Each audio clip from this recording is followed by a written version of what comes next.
What? Another Lexus RX review? Not this time. This is the Lexus RZ, Lexus's first dedicated EV, and in a way, the all-electric version of the RX. Now, we first saw it at the Singapore Motor Show earlier this year, but today we're here at the official preview to take you through it. Buy or sell your car now with CarBuyer Singapore, and check out the latest automotive content with us. This is the Lexus RZ450e, the brand's first globally available EV and one part of the Japanese car maker's $96 billion investment to roll out 30 EVs by 2030 with the aim of having only EVs on sale by 2035. And it's built on the ET&GA platform, Toyota New Global Architecture, which can also be found in the Toyota BZ4X. Now, the most standout part about the RZ450e's design is obviously the big spindle front grille here. Now, I just want to say we've seen a lot of the way that EVs have done grills. You know, they can cover it up and they can just kind of slap on a piece of plastic and call it a day. But with brands like, say, BMW, you know, they cover up that grille, but it's still instantly recognizable and it still sticks to that design faith. And I feel like Lexus has really achieved that here. You know, it's still the same spindle grille that you recognize, but it's not anything vastly different, you know? Same, but different.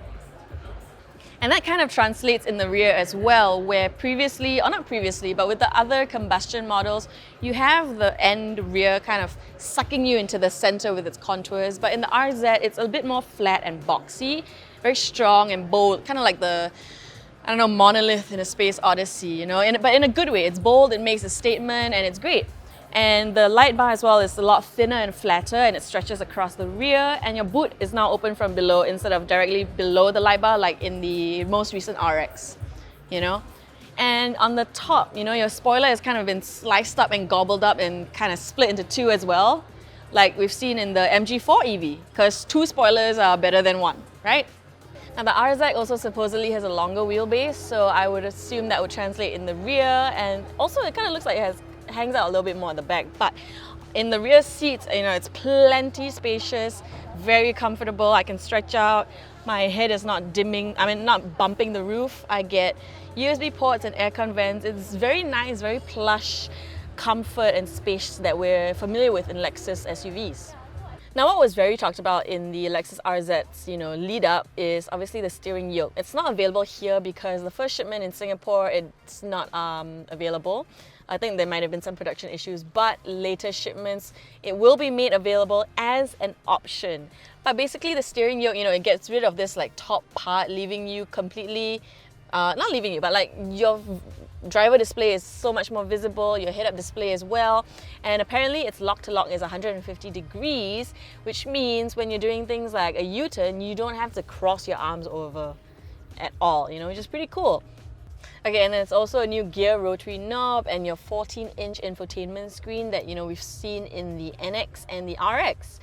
But what's really special for me, you know, is this panoramic roof. Not panoramic, but the sunroof.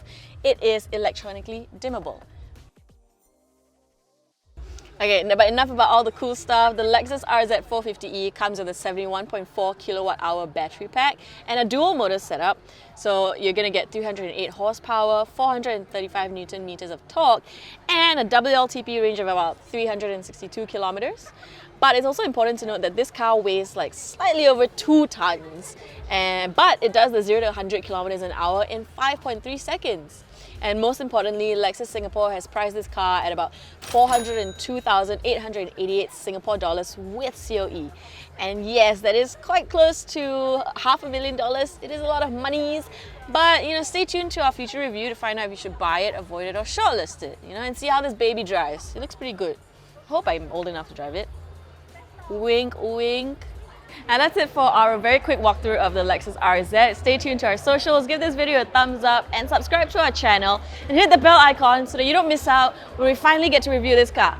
I'm Kimberly, and I'll see you next time.